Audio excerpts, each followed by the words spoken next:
when I say trust to you, what is trust? What is your definition of trust? And if that isn't something you've reflected on, what comes to mind off the cuff? Trust, what is it? So I think it's a relationship where there's space for disagreement. There's space for sometimes maybe very robust disagreement. There's space for people to make mistakes.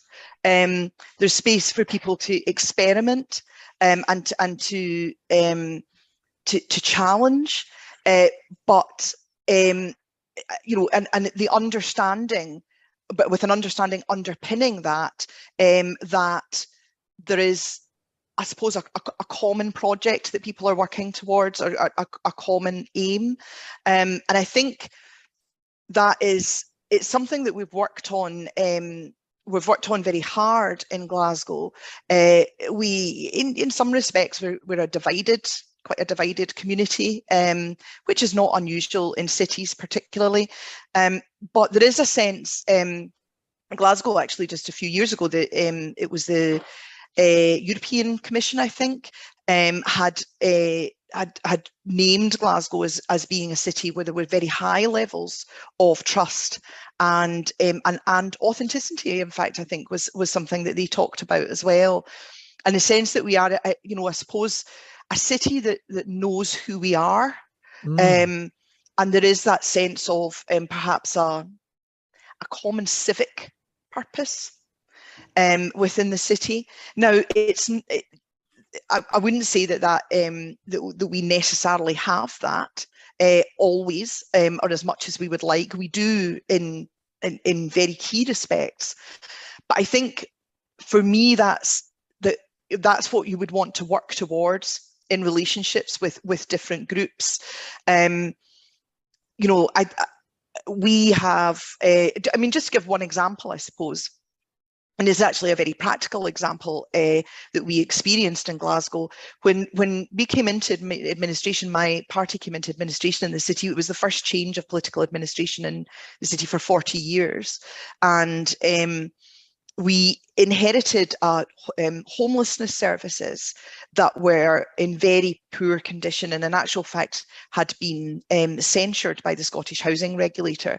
The council in its performance was regularly breaching statutory standards in terms of the service that were providing to homeless people and the support that we were providing. So we knew that something radical had to happen. But as a result of that history, the third sector organisations, the voluntary sector, we call it the third sector in Scotland, who work in the homelessness sector and who worked with homeless people, there was a really, really poor relationship between them and the council. They were regularly, you know, taking the council to judicial review, for example, over failures in performance. It was not good at all. So we kind of pressed the reset button with them and said, right, we recognise, we put our hands up. We're not going to keep defending this. It is indefensible. And I think that was a very important thing to begin with, because I think there had been attempts to, if not defend, then certainly excuse the bad performance. So we were like, no, there isn't an excuse and we can't defend it. There are reasons. So we need to talk about the reasons and work through the reasons together. Now, it took us a while, and it, you know, it has taken us I would say a good 3 or 4 years really to turn the service around. But what we've done is created something, we said, you know, we have to do this together, and we've created something called the Glasgow Alliance to End Homelessness, which is the council as part of what we call the Health and Social Care Partnership with the National Health Service in the city, and these third sector organisations, many of which were involved in direct support for people on the street, you know, providing everything from providing sleeping bags to someone who was sleeping rough to providing legal advice. So we formed this alliance, and it's a new model. We've never done it before, and it has been a huge success, I have to say. We haven't solved all of the problems, far from it, but we have almost eradicated rough sleeping in the city.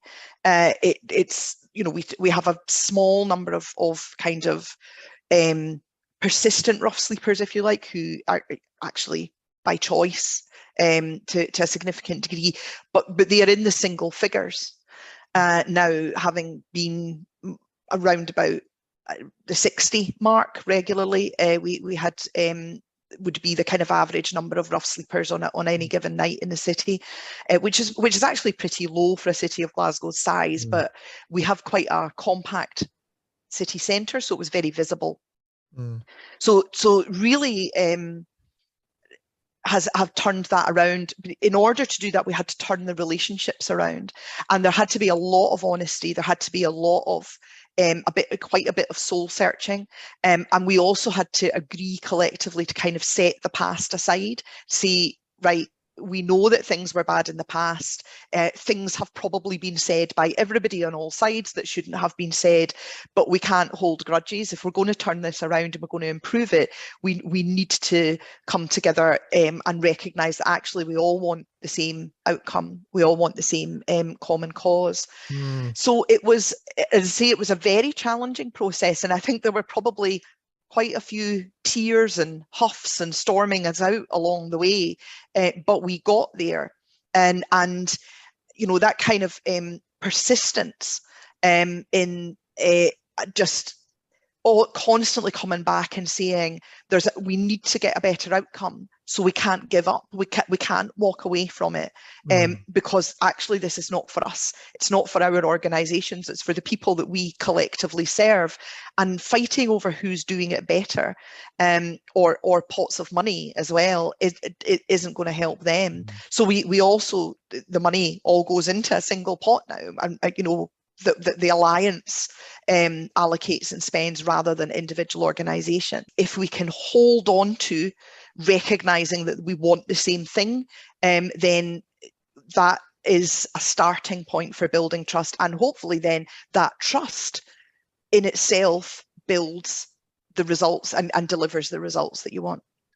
Briefly to reflect back to you, what I've taken away is, well, firstly, you've actually started on a good wicket. Excuse me if Glaswegians don't use that term, but in that Glasgow is known for a sense of self, which is not a bad place to start because there's honesty in the room.